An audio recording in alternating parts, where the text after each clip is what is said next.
Hello, this is Tom, aka Gedeon here for Tabletop Tap Room. We're doing part 3 of our Satanic Panic series. Actually, the 4th Satanic Panic video I've done, but third in the series.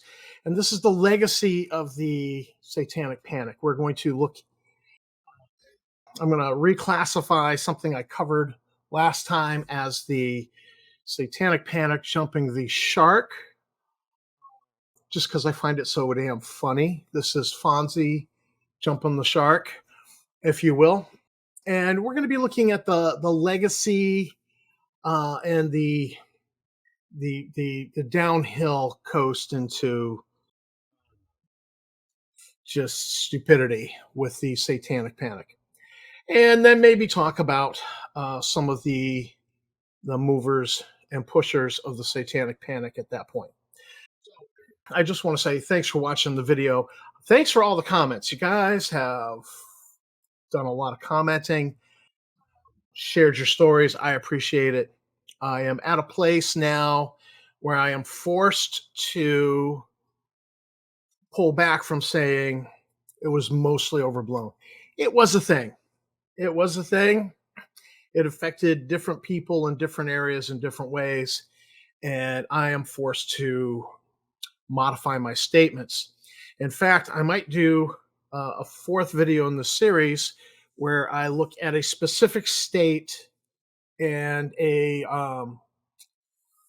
specific instances of the Satanic Panic. And mostly I'm going to do that because there's some things happening in that particular state that would cause someone to go, wait a minute, you're the guy who says it's mostly overblown. And what about this? What about this? This really looks like not overblown. This really looks like organized satanic ritual abuse. This looks like, and so I think in the name of intellectual honesty, I have to handle that, even though I'd rather just kind of push it to the side and ignore it. So I'll be watching for the 4th video in this series, and we're going to be covering one particular state and some court cases and a state board appointed by governor and different people and religious people put on that board. It's very interesting, very, very interesting. It's looking like I got to go 4th video, well, total 5, but 4th in the series to cover that. And it's just one of those things where I'd rather not cover it, but I think I have to for the sake of intellectual honesty. So that's where we're going to go. But before we get too deep into this, let me just say thanks for watching the video. Thanks to my subscribers. You guys are great. And don't forget to hit that like, subscribe, and bell icon. Help me build the channel. I'm not even going to tell you to leave a comment because I know you're going to do it. Lots of you have. So let's get into, pull up my notes here. The 1990s, this is the legacy, and this is the ignoble downward slide of the Satanic Panic. And I just want to say, we covered this last time, that the 1990s psychologist G. Corydon Hammond publicized a detailed theory of ritual abuse drawn from hypnotherapy sessions with his patients, alleging that they were the victims of a worldwide conspiracy. So I just got no, let me finish reading it. Of a worldwide conspiracy of organized, secretive, clandestine cells who use torture, mind control, and ritual abuse to create alternate personalities that could be activated with code words.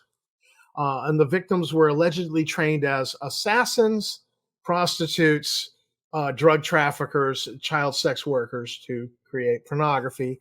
And Hammond claimed his patients had revealed the conspiracy was masterminded by a Jewish doctor in Nazi Germany who now worked for the CIA, the Central Intelligence Agency. Of course he does, with a goal of worldwide domination by a satanic cult. The cult was allegedly composed of respectable, powerful members of society who used funds to generate further to further their agenda. Missing memories among the victims and the absence of evidence is cited as evidence of the power and effectiveness of the cult in furthering this agenda. Hammond's claims gained considerable attention due in part to his prominence in the field of hypnosis and psychotherapy.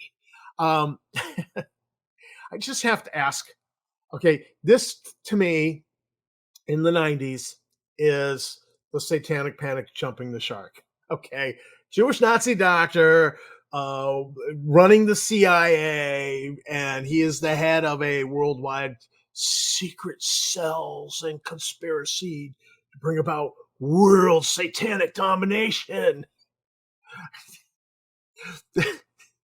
To me, this is like, I read it and I want to start laughing every time I read it. It cracks me up.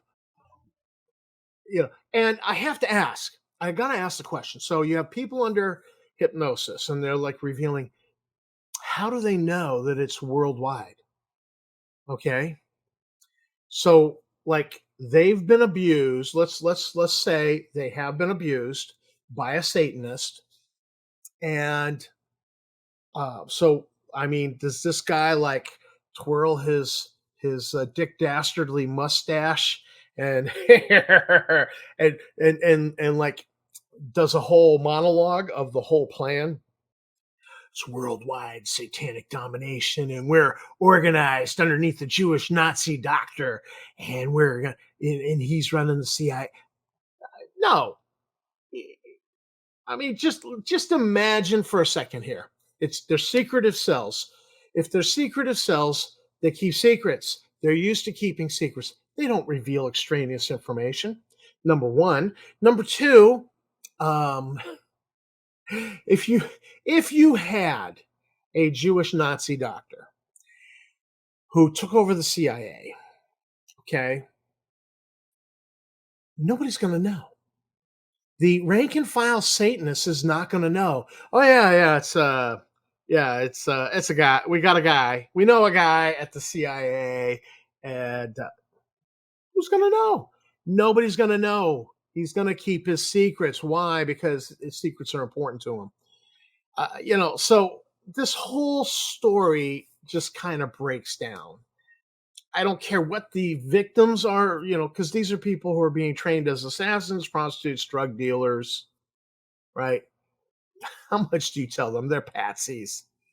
The Satanist is not there twirling Dick Dastardly mustache going, world satanic domination, it's coming and you're part of it. I mean, no, he's not revealing the plan. So this is just, it just doesn't pass the straight face test. I'm sorry. This is the Satanic Panic jumping the shark. And thankfully, as we go through the notes here, we're going to see that the Satanic Panic started grinding to a halt. I believe I covered last time in the last video about waves hitting a wave of satanic ritual abuse accusations appear in New Zealand in 91, and then another wave hit Norway in 92. Media coverage from 92 to 95, media coverage of satanic ritual abuse began to turn negative, and by 1997, the panic is considered ended. 95 In 95, Geraldo Rivera, remember we covered him? He did this documentary, Satanic Ritual Abuse, Million Satanists in the U.S. Well, in 95, and I got to give Geraldo Rivera props for this, he issued an apology for his 1987 television special, which had focused on alleged cults. Okay, so he did a mea culpa, and he issued an apology. I didn't appreciate the documentary he did, but you know what? The guy did a mea culpa, and he said, "I'm sorry." So I got to give the guy props for that. Love him or hate him, I got to give him props for that. I got to give him credit for that. So 96, Carl Sagan devotes a whole chapter. Remember Carl Sagan?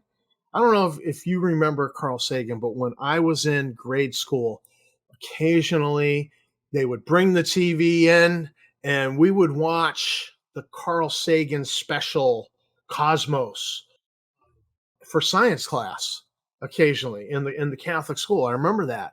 I remember, when it would come on at home, I was like, "Oh yeah, this is good." And I would watch. I loved watching Carl Sagan.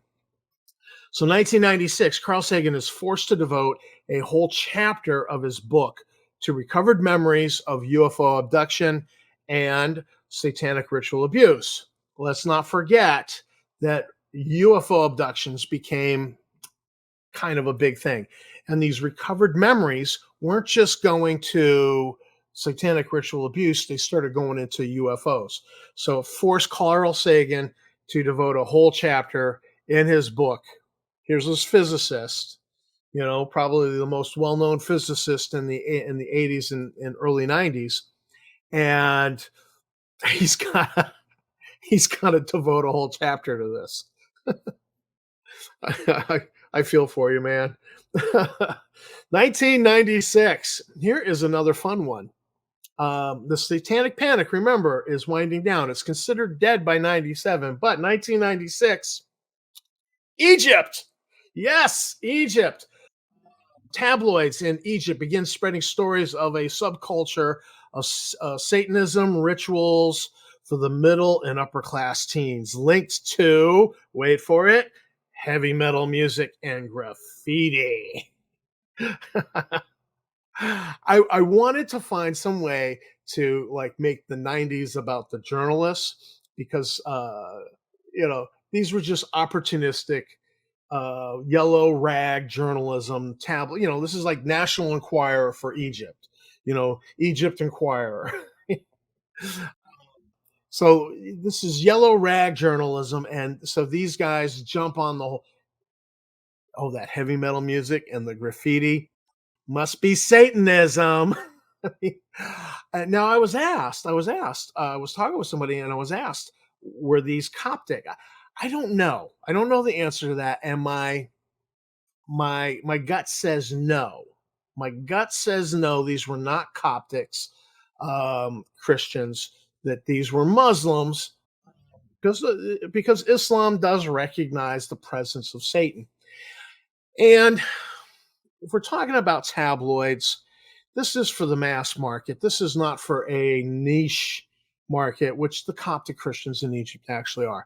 So I was asked about that, but the more I think about it, the more I want to say no. But I freely admit I don't know 100%, but my gut says no.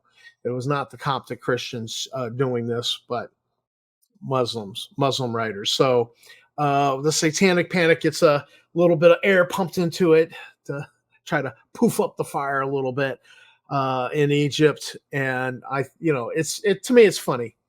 97, Patricia Pulling dies of lung cancer, and bothered about Dungeons and Dragons, ceases to exist, and nobody shed a tear.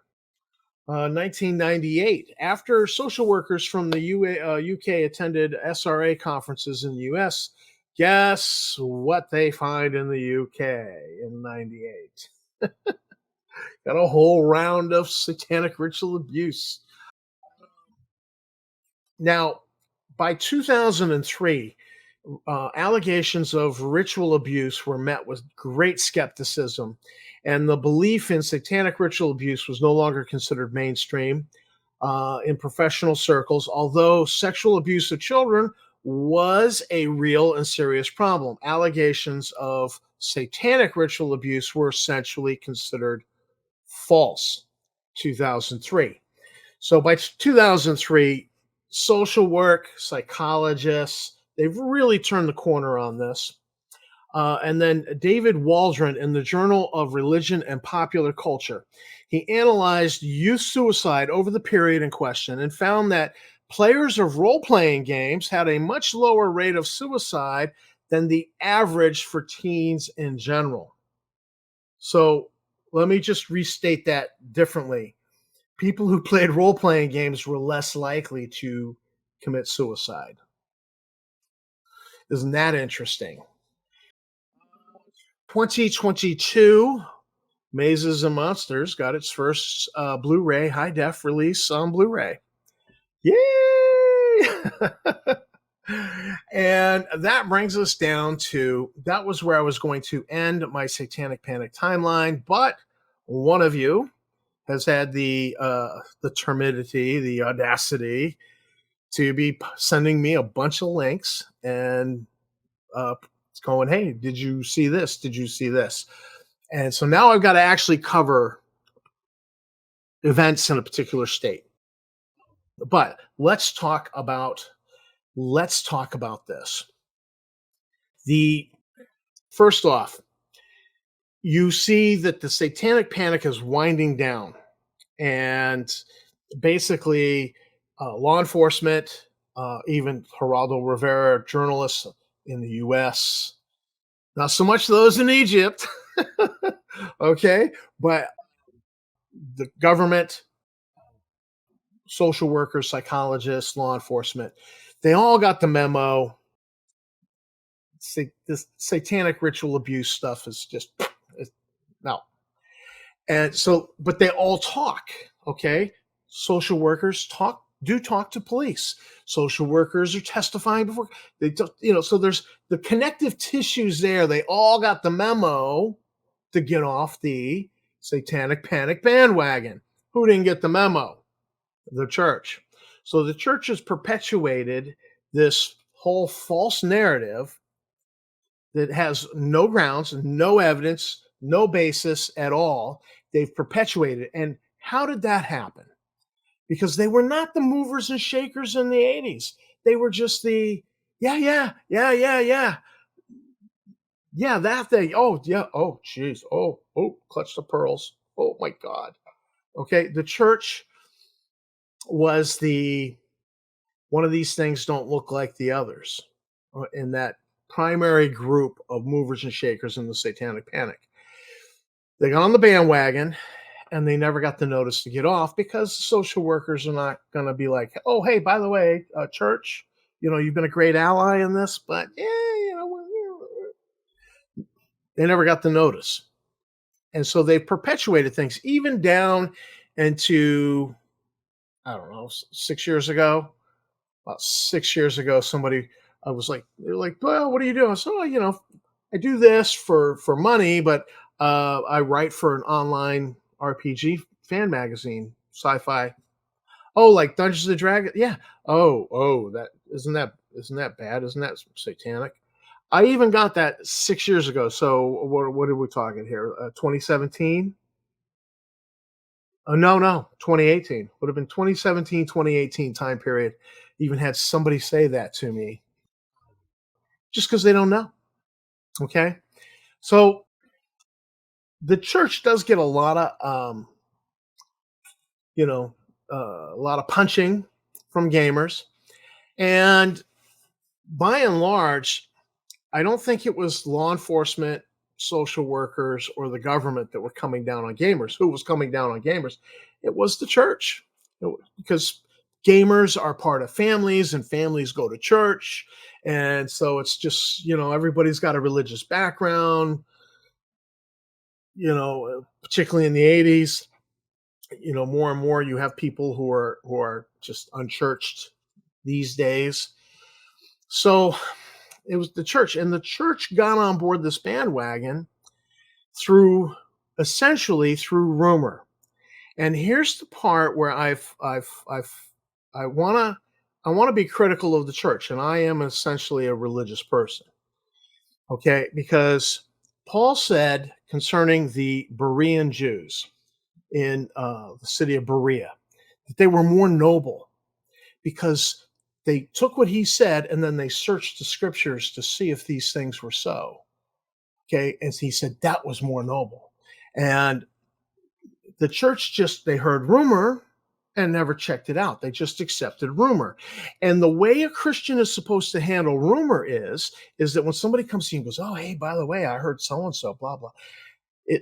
The proper thing to do, if you're a Christian, is to then go to that person, hey, this is what I'm hearing about you. Is it true?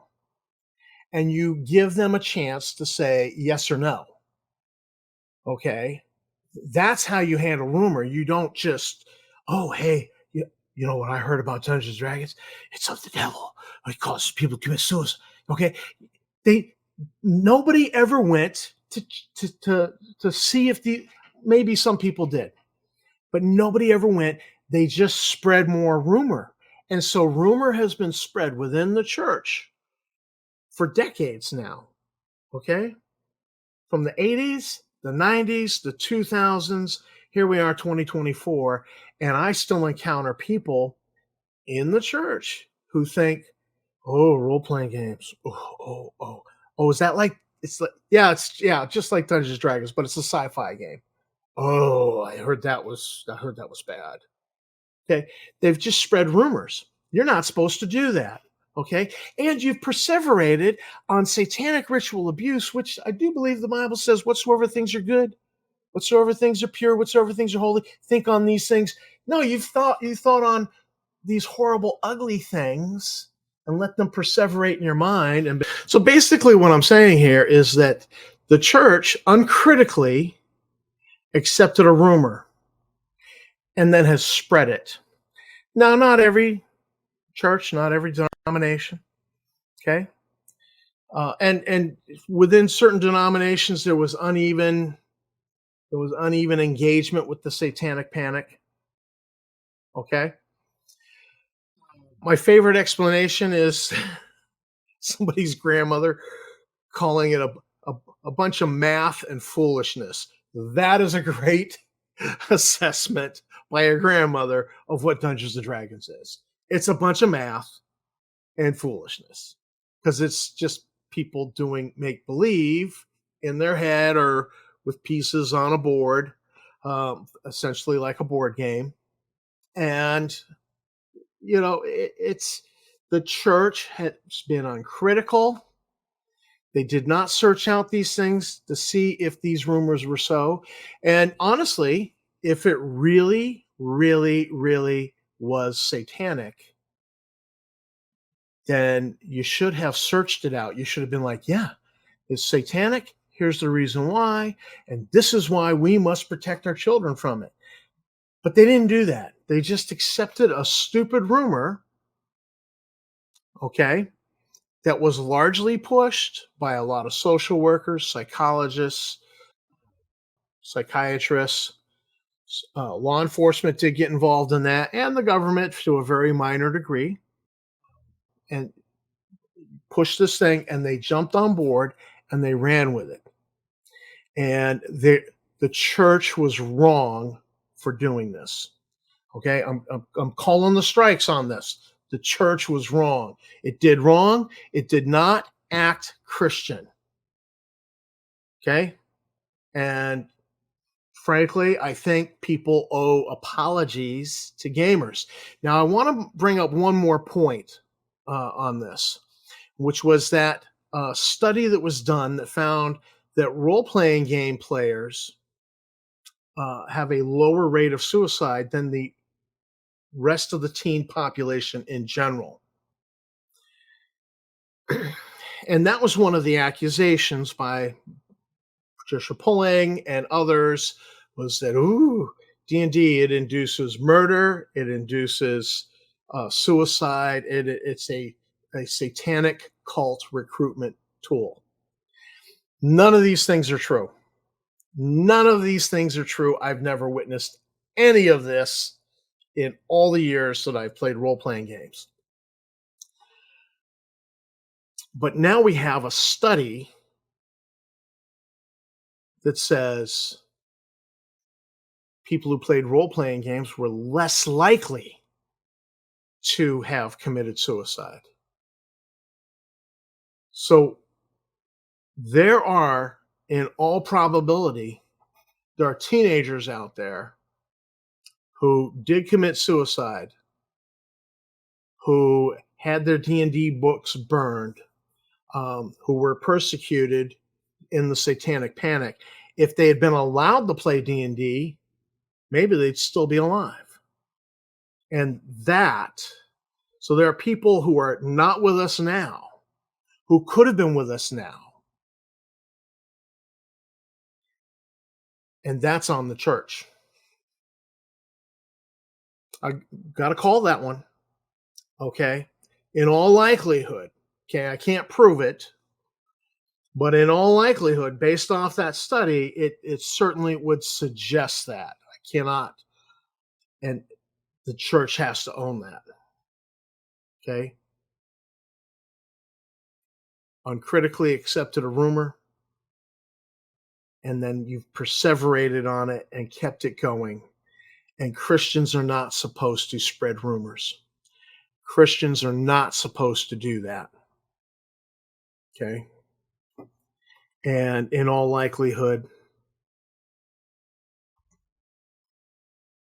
there are people dead today who'd still be alive. They'd not been persecuted in the Satanic Panic. And so in the last video, I called the strikes on social workers. This one, I'm calling it on the church. And so on behalf of the church, let me say to my fellow gamers, if some of you went through some horrible things, I want to say, I'm sorry that you went through that. Wasn't right. And it's just something that has perpetuated itself even to today. Even to today. And so if you egregiously suffered in a religious community, I apologize. I apologize on behalf of the church. It was wrong. And I hope that you will realize that the church is not perfect. It's full of humans, and humans are imperfect. And the church is not meant to be a rest home for the saints. It's meant to be a hospital for the sick. Jesus himself said, says, those who are well have no need of a doctor. It's those who are sick that I've come to minister to. And so I hope that you will find it in your heart to forgive the church, forgive the people who, uncritical in their acceptance of a rumor, and uncritical in thinking about, does this really hold water? Because when you dig into this, you can see that this is just foolishness, especially when you see the jump on the shark moment. Jewish Nazi doctor bringing about worldwide satanic domination, running the CIA too. It's laughable. It's laughable, and yet it's not laughable because real people were hurt. And imagine being the victim of a psychiatrist bent on finding the Satanism, and no, it's got to be there. We're going to do more hypnotism sessions. And so just to survive this psychiatrist or this therapist being at you, you've got to come up with crap that ain't true, that you don't remember. It's repressed memories. We got to recover them through hypnosis. And so through hypnosis, they plant these suggestions, and then you think you remember. Can you imagine being that person? To me, that's a victim. That's somebody who was victimized. So, yeah, I have to pull back my statement about it being mostly overblown. It was a real thing, and it hurt real people, and it hurt real people in real ways. And in all probability, there are people who might be alive today. They've been allowed to play role-playing games. Role-playing games are not a magic bullet going to prevent you from doing suicide. No. But the numbers say people who play role-playing games less likely to commit. Isn't that an irony? Because, D&D induces suicide. So says Pat Pulling. So, this is Tom for Tabletop Tap Room. Thanks for hanging in there for the 3 videos. This was my original 3 videos that I planned for this series, but looks like I'm doing a 4th, especially after I have a lead. I got to contact somebody and talk to them about their experiences and then work up a script for a fourth video in this series. But it's mostly because I've now located a state where the Satanic Panic might have been a little bit more than I'm really comfortable with admitting. And so intellectual honesty compels me to dig into that. And I will report on it. I will report what I find. So thanks again. Don't forget to hit that like, subscribe, and bell icon. Help me build the channel. Appreciate you watching. And again, leave a comment if you got one. And again, thanks so much for all the comments and encouragement on these videos.